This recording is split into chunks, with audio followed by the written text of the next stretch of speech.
Vous écoutez la radio nationale du Mali. Il est 7h ici à Bamako, la même heure à Ségou.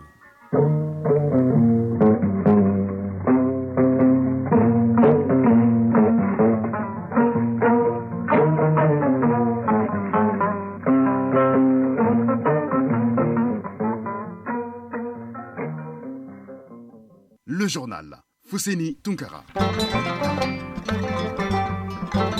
Bienvenue dans cette édition, la première de l'actualité, les titres. La journée nationale de cybersécurité, la rencontre se tient depuis hier ici à Bamako. Durant 3 jours, les professionnels de l'industrie du numérique vont se pencher sur les enjeux, les menaces et les défis et perspectives de cybersécurité. Du côté de Sikasso, se poursuivent les activités du ministre des Maliens établi à l'extérieur de l'intégration africaine.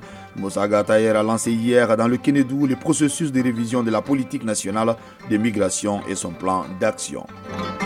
La page des sports de cette édition est essentiellement consacrée au football. Au menu, la 10e journée du championnat national de Ligue 1 qui démarre demain sur le continent. L'actualité est dominée par la 4e journée des phases des poules de la Coupe CAF. Nous sommes heureux de vous compter parmi nous. Bienvenue dans ce journal. Le ministre des Affaires étrangères et de la coopération internationale a convoqué hier, mercredi 20 décembre 2023, l'ambassadeur de la République algérienne au Mali pour élever une vive protestation du gouvernement de la République du Mali suite aux récents actes inamicaux posés par les autorités algériennes sous le couvert du processus de paix au Mali. Je vous propose la lecture du communiqué du ministre des Affaires étrangères et de la coopération internationale au micro avec Ousmane Dao. Le ministre des Affaires étrangères et de la coopération internationale de la République du Mali a convoqué ce mercredi 20 décembre 2023 l'ambassadeur de la République algérienne démocratique et populaire au Mali pour élever une vive protestation du gouvernement de la République du Mali suite aux récents actes inamicaux posés par les autorités algériennes sous le couvert du processus de paix au Mali. À cette occasion, le ministre a souligné que les rencontres récurrentes au niveau les plus élevés en Algérie et sans la moindre information ou implication des autorités maliennes d'une part avec des personnes connues pour leur hostilité au gouvernement malien et d'autre part avec certains mouvements signataires de l'accord pour la paix et la réconciliation au Mali issus du processus d'Alger ayant choisi le camp des terroristes sont de nature à entacher les bonnes relations entre les deux pays. À cet égard, il a souligné avec insistance que ces actes constituent une ingérence dans les affaires intérieures du Mali et a invité la partie algérienne à privilégier la voie de la concertation avec les autorités maliennes, seules légitimes pour entretenir des échanges d'État à État avec les partenaires du Mali. Il a, par la même occasion, rappeler le contexte dans lequel le Mali, en assumant toute sa responsabilité d'État souverain, a fait appel à l'Algérie au regard des liens historiques de fraternité et de confiance mutuelle entre les deux pays pour assurer le rôle de leadership de la médiation internationale dans le cadre du processus de paix. Conscient qu'aucun développement durable ne pourrait s'opérer sans la paix et la cohésion nationale, le ministre des Affaires étrangères et de la coopération internationale a réaffirmé l'attachement du gouvernement à la mise en œuvre de l'accord ainsi que la détermination des plus hautes autorités du Mali dans la lutte contre le terrorisme et l'insécurité sous toutes ses formes, en vue d'asseoir la sécurité et la stabilité au bénéfice de nos populations. Voilà, c'est quelques communiqués pour vous ce mercredi, donc hier 20 décembre 2023. Le poste Fama de Dinangourou, cercle de Koro, a été attaqué par les terroristes. Les évaluations sont en cours. Le chef d'état-major général des armées demande aux populations de garder leur calme. Les Fama, fidèles à leur mission de sécurisation des personnes et de leurs biens, mettront tout en œuvre pour la préservation de l'intégrité territoriale du Mali. Unis, nous vaincrons. Le chef d'état-major général des armée a pris avec indignation l'enlèvement de certains éléments des Fama au cours de l'attaque de la localité de Farabougou. Cet acte lâche et des terroristes a pour but de démoraliser les troupes et créer la psychose au sein de la population. Le chef d'état-major général des armées tient à rassurer l'opinion nationale et internationale que tout sera mis en œuvre afin de permettre aux otages de recouvrer leur liberté. Il lance un appel à la population de rester vigilante et de ne pas céder aux intimidations de ces groupes sans foi ni loi. Toujours écho de nos formations sur le terrain, le chef d'état-major général des armées informe l'opinion nationale et internationale que les femmes ont pris position dans 100 heures majeures dans la ville d'Aguelhok hier mercredi 20 décembre 2023. Cette opération s'inscrit dans le cadre du renforcement de la présence de l'État sur l'ensemble du territoire. Le chef d'état-major général des armées réitère l'engagement des femmes sur le territoire. Il appelle les populations à suivre les instructions des femmes. Les opérations de sécurisation se poursuivent. Nous continuons avec ce journal. Je vous l'annonçais dans les titres. Depuis le mardi, les journées nationales de cybersécurité, 3 jours durant, les professionnels de l'industrie du numérique se penchent sur les enjeux, les menaces, les défis et les perspectives à ce domaine. Une manière pour le Mali de faire face aux défis de l'écosystème numérique à travers sa stratégie nationale de cybersécurité dévoilée aux participants de ces journées. À noter que cette cérémonie d'ouverture était présidée par le ministre d'État, ministre de l'administration territoriale et de la décentralisation, le colonel Abdoulaye Maïga. Tamsir Djabati. Face aux défis et enjeux complexes de la cybersécurité, l'autorité malienne de régulation des TIC et des postes AMRTP, gardienne de la sécurité numérique, monte au créneau. Cela afin de faire face aux défis et menaces liés au phénomène. Il s'agit cette fois-ci d'analyser la question sous un angle juridique et administratif pour garantir une confiance numérique au grand bonheur des acteurs et utilisateurs. Saïdou Pouna Sankare, président de la MRTP. Nous devons donc éduquer, informer, sensibiliser et responsabiliser chaque acteur de notre écosystème numérique pour garantir une adoption généralisée des meilleures pratiques et normes de cybersécurité. Nous mettrons en lumière les organisations de régulation et les initiatives concrètes qui assurent la résilience numérique de notre nation. Le Mali dispose d'une stratégie nationale de cybersécurité, d'où la tenue de ces journées nationales sur la question.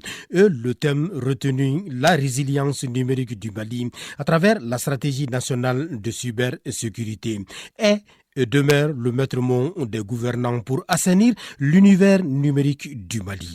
Alhamdou Ag Ilien, ministre de la Communication, de l'économie numérique et de la modernisation de l'administration.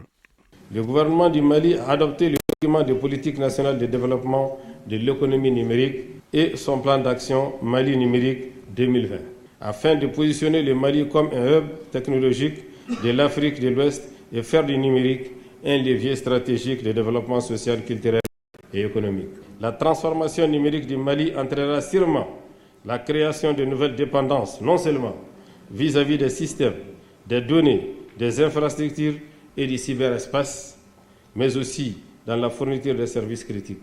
Face à la montée progressive de la cybercriminalité, nous ne garantirons le plein exercice de la liberté des usagers et des citoyens qu'en nous donnant les moyens de la protéger. Force est de reconnaître que malgré ces efforts consentis par le gouvernement, le pays n'occupe pas une place de choix en matière de cyberespace. Face à cette situation, les autorités de la transition veulent changer la donne avec la stratégie nationale de cybersécurité.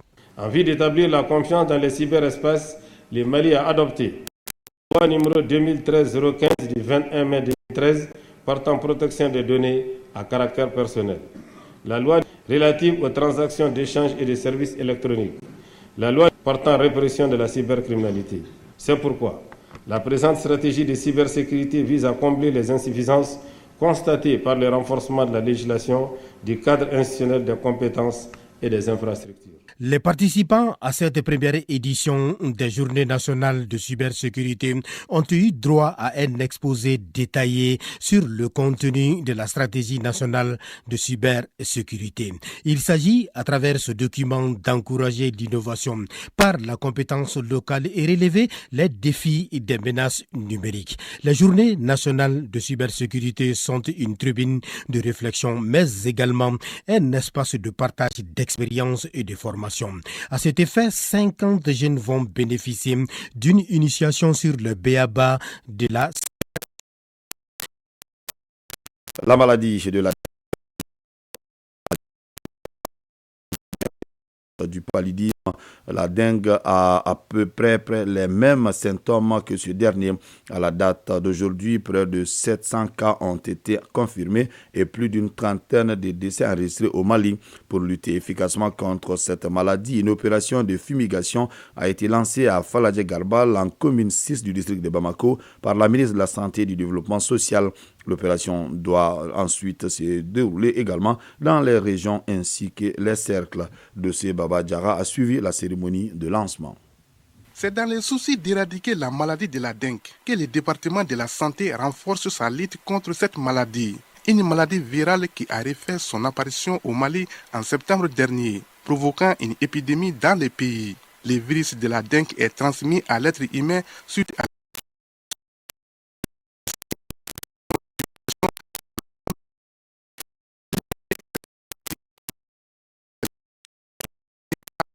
de la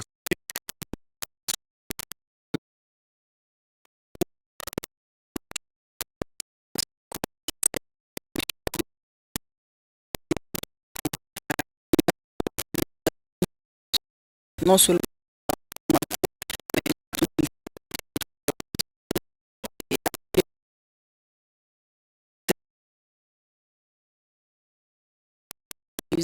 l'eau stagnante, sensibiliser la population parce que de plus en plus ils seront en face des personnes avec des choses pour pulvériser, leur dire que c'est quelque chose qui a été bien calculé. On fera le maximum pour épargner les personnes, mais on fera le maximum pour détruire les moustiques. Cette initiative d'éradication de la dengue est soutenue par l'Organisation mondiale de la santé à travers son programme d'urgence en santé publique. Dr Itama Maïkouli Christian, représentant par intérim du bureau OMS au Mali.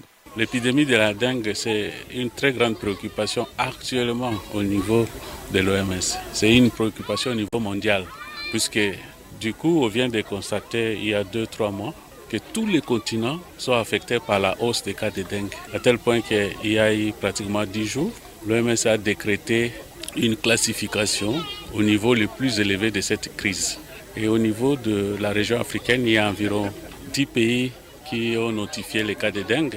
Il y a parmi lesquels il y a 5 qui sont vraiment en épidémie active. Il s'agit du Mali, de Burkina Faso, et du Sénégal, la Côte d'Ivoire et également de Cap-Vert. Et l'OMS fait un effort pour la mobilisation des ressources. Pour prévenir la dengue, la ministre de la Santé demande l'implication de la population, car selon elle, les meilleurs traitements dans ces cas précis, c'est la prévention.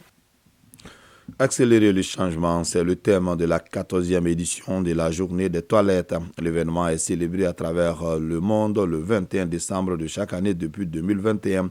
Au Mali, les activités retenues portent sur l'organisation d'un concours sur les toilettes propres, l'organisation des émissions et jeux radiophoniques.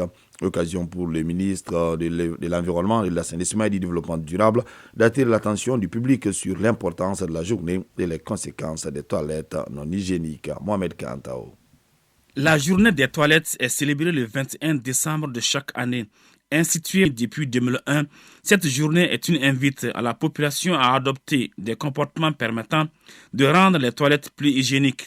L'événement, qui est célébré aussi au Mali, vise à sensibiliser le public en mettant l'accent sur l'importance de l'assainissement, l'accès à la propriété et la sécurité des toilettes. Mamadou Samaké, ministre de l'Environnement, de l'Assainissement et du Développement durable. La Journée mondiale des toilettes a été créée à l'origine par l'Organisation mondiale des toilettes en 2021 pour mettre l'accent sur l'importance des toilettes. Dès lors, la journée a pris de l'importance chez les partenaires internationaux et l'Organisation des Nations Unies a adopté le 24 juillet 2013 une résolution reconnaissant la Journée mondiale des toilettes comme une journée internationale de l'ONU. Le thème international retenu cette année est accélérer le changement. Un environnement de vie sain dépend nécessairement d'un assainissement adéquat.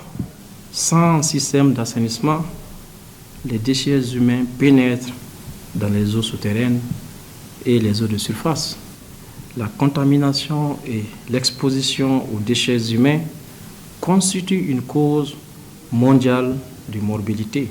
Au dire du premier responsable du département en charge de l'assainissement, seulement 45% de la population malienne dispose d'un service hygiénique amélioré. Pour inverser la tendance et permettre au public d'adopter un cadre de vie sain, plusieurs activités sont prévues au cours de la journée de célébration des toilettes. Les activités de la commémoration de la Journée mondiale des toilettes, édition 2023, porteront sur un concours de toilettes propres à l'endroit des 20 SESCOM, une émission radiophonique animée par des experts, des représentants gouvernementaux, des collectivités territoriales et de la société civile.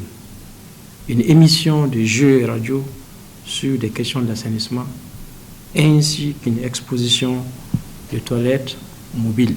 La défécation à l'air libre est pratiquée par 5% de la population rurale. Le gouvernement s'est engagé pour l'accès universel à l'eau potable, l'hygiène et l'assainissement d'ici 2030, conformément à l'objectif du développement durable numéro 6, à la déclaration d'Ngor de 2015, ainsi qu'à la réunion de haut niveau organisée en 2014 par les partenaires mondiaux de l'eau, assainissement et eau pour tous, avec comme vision prioritaire d'amener 2 millions de personnes à l'état final de la défécation à l'air libre tous les 2 ans. La défécation à l'air libre et l'absence de propriété des toilettes provoquent des maladies comme le choléra, la dysenterie, la pneumonie, le trachome et plusieurs autres infections parasitaires. Pour pallier cette situation énigmatique, le ministre Samaké dira que son département ne lésine pas sur les moyens afin de permettre à la population de disposer de toilettes adéquates et de se défaire des habitudes qui provoquent des maladies diarrhéiques. En troisième région, poursuite des activités du ministre malien établi à l'extérieur de l'intégration africaine. Moussa Gatayer a lancé hier dans le Kénédougou le processus de révision de la politique nationale de migration et son plan d'action. Il s'agit d'adapter cette politique aux nouveaux défis. La cérémonie de lancement a registré la présence des légitimités traditionnelles, les représentants de la société civile et des associations des migrants de retour. Moustapha Doumbia. Un sketch et un slam sur les risques de la migration irrégulière pour marquer le lancement du processus de révision de la politique nationale de migration et son plan d'action. Le cadre est placé sous le thème « La protection des migrants, une priorité pour la PONAM ». La PONAM, politique nationale de migration, a été adoptée en 2014 et doit maintenant s'adapter aux nouveaux défis nationaux et internationaux. Il s'agit donc d'évaluer cette politique qui a permis d'enregistrer des acquis salués par les différents acteurs, dont l'OIM, Organisation internationale des migrations. Bob Kenom, représentant de l'OIM au Mali. Au vu de la qualité des parties prenantes de cet exercice, je reste persuadé qu'à l'issue des travaux, le Mali, pays champion de la mise en œuvre du Pacte mondial pour des migrations sûres, ordonnées et régulières, pourra se doter d'une PONAM et d'un plan d'action actualisé dont la mise en œuvre permettra d'ouvrir de nouvelles perspectives de développement. Selon le ministère des Maliens établis à l'extérieur, environ 6 millions de nos concitoyens vivent à l'extérieur et leur apport à l'économie nationale est important. Quelques défis liés à cette migration ont été rappelés par le ministre des Maliens établis à l'extérieur et de l'intégration africaine. Il s'agit entre autres de la persistance de la migration irrégulière, du déficit d'une approche commune et concertée entre les pays de départ et les pays d'accueil sur la gestion des questions migratoires, de la prise en compte des effets des changements climatiques sur les migrations. Moussa Ag Atayer, ministre des Maliens établis à l'extérieur et de l'intégration africaine. La question qui se pose à nous tous aujourd'hui est de savoir comment dépasser la phase d'urgence pour faire place à des programmes ambitieux qui tiennent compte des causes profondes des migrations. En d'autres termes, il s'agit pour nous tous, États, partenaires, société civile, secteur privé, collectivités, en plus des rapatriements volontaires, de penser et de mettre en œuvre des véritables programmes d'insertion et de réintégration durables au profit des migrants de retour. Des panels de discussion sont organisés durant 2 jours sur la révision de la PONAM et les impacts des changements climatiques sur la migration. Sigasso, Mustafa Doumbia et Amadou Dolo pour l'ORTM.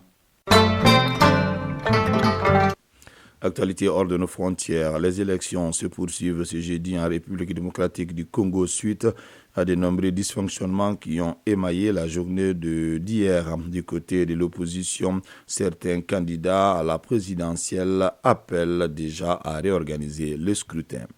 Après une intensification des opérations à Khan Younes, l'armée israélienne a ordonné une évacuation partielle de la plus grande ville du sud de Gaza dans la nuit de mercredi à jeudi. Selon le bureau de la coordination des affaires humanitaires de l'ONU, 110 000 personnes sont concernées. Mercredi, le bilan a franchi la barre de 20 000 morts dans les attaques israéliennes à Gaza.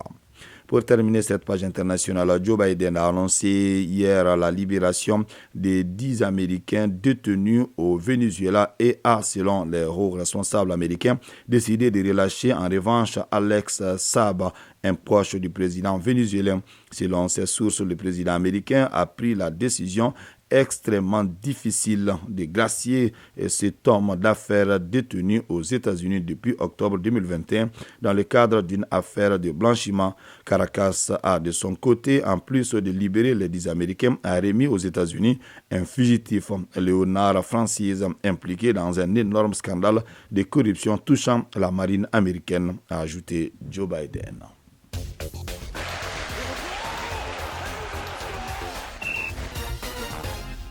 À présent, la page sport essentiellement consacrée au football. Dans la leçon du sport du jour, il sera question de pénalty. Football toujours sur le plan national à la 10e journée du championnat national de Ligue 1 démarre demain sur le continent. L'actualité est dominée par la 4e journée de la phase des poules de la Coupe CAF. Le développement de la page sport avec Abdul Karim Kaba. Coupe CAF, au compte de la 4e journée de la phase de poule, le Stade Malien de Bamako gagne à domicile face aux Sud-Africains de Sekoukoune United. Au stade du 26 mars de Rimadio dans le groupe D, le Stade Malien de Bamako a pris le dessus 1-0 sur les Sud-Africains de Sekoukoune United. L'unique but de la partie a été marqué par Franck Tissier à la 63e minute. Une belle victoire pour les Blancs de Sotiba, nous dit Sekou Sek. L'entraîneur du Stade Malien de Bamako est au micro de Salif Ouedraogo. J'ai préféré de loin la deuxième mi-temps qu'on a fait contre les Marocains ici, que 90 minutes de cette rencontre. Mais le plus important aujourd'hui, c'était de prendre les 3 points. Moi, je pense que des fois, c'est jouer mal à prendre les 3 points. Vaut mieux que jouer bien et ne rien gagner. Avec ce succès, le Stade Malien de Bamako consolide la deuxième place du groupe avec 7 points. Derrière, la Renaissance sportive de Berkane du Maroc, 10 points. D'ailleurs, lors de cette 4e journée de poule, les Diables Noirs du Congo et la Renaissance sportive de Berkane du Maroc ont fait match nul, un but partout. Football toujours, la 10e journée du championnat national de Ligue 1 démarre demain avec 4 rencontres au programme. Le duel des mal classés opposera l'USFAS et l'AS Black Star de Badalabougou sur le terrain de Djoliba Assi. Binga FC sera l'hôte du leader, l'AS Real de Bamako, sur le terrain de l'ASB. Le club olympique de Bamako jouera contre Arsenal Talent Sport de Koro ATS sur le terrain du Stade Malien de Bamako. Le Djoliba Assi affrontera l'AS Bakaridjan de Baraouli sur le terrain de l'AS Real de Bamako. Suite et fin samedi avec 4 autres rencontres. La leçon de sport pour terminer, la leçon de sport de ce jeudi porte sur le penalty en football. Un penalty, aussi appelé coup de pied de réparation, est accordé si un joueur commet une faute passible d'un coup franc direct dans sa propre surface de réparation. Dans quelles conditions un penalty est accordé? Isaac Tchenou. Un penalty est accordé quand un joueur commet une faute passible d'un coup franc direct dans sa propre surface de réparation. Le penalty est aussi appelé coup de pied de réparation. Ibrahim Aboubakry Aïdara, inspecteur national, nous explique. Alors, le penalty, c'est pour réparer une infraction commise dans la surface de réparation. Et quand une faute de coup franc direct est commise dans la surface de réparation, la réparation de cette faute-là, on l'appelle le penalty. Le penalty, il est sifflé seulement dans la surface de réparation. Dans l'exécution d'un penalty, plusieurs infractions peuvent être commises de part et d'autre. Le tireur peut tricher. Le tireur, il peut faire quoi? Il peut faire une feinte illégale. Et quand il fait une feinte illégale, la loi dit, quel que soit le résultat du tir, le but est annulé. Coup franc indirect contre le tireur, plus un carton jaune. Un partenaire du tireur peut commettre une infraction. Si un partenaire du tireur empiète, la loi est très claire. Si le penalty est marqué, il n'est pas bon parce qu'il y a tricherie. On reprend le penalty. Mais si le penalty est raté, le penalty est transformé en coup franc indirect contre le partenaire du tireur qui a empiété. Il peut arriver également que l'équipe adverse triche au moment de l'exécution de ce coup franc direct. Ibrahim Aboubakry Aïdara. Si son adversaire triche, quand le but est marqué, avantage. Parce que malgré la tricherie, le but est marqué. Mais si le but est raté, la loi dit on revient au penalty. Le gardien n'est pas exempt de triche au moment du coup de pied de réparation. Le gardien, s'il empiète, s'il triche, le penalty est marqué, avantage. Il triche, on rate, on reprend. La première fois qu'il triche, la loi dit on ne lui donne pas d'avertissement. Mais le penalty est rejoué. Pour la seconde fois qu'il le fait, on donne un carton jaune au gardien et on rejoue le penalty. Le penalty peut être décomposé, mais la passe en arrière est une infraction. Le ballon est donc joué forcément devant. 7 heures passées de 26 minutes, c'est donc la fin de ce journal qui vous a été présenté par Foussine Tounkara. Mamadou Bedialo a assuré la connexion technique, la mise en ligne, Cheikh Omar Traoré. Restez connectés tout à l'heure. La page météo avec Djeneba Doumbouya et les avis et communiqués avec Moussa Koulibaly. Prenez bien soin de vous, que le bon Dieu nous protège.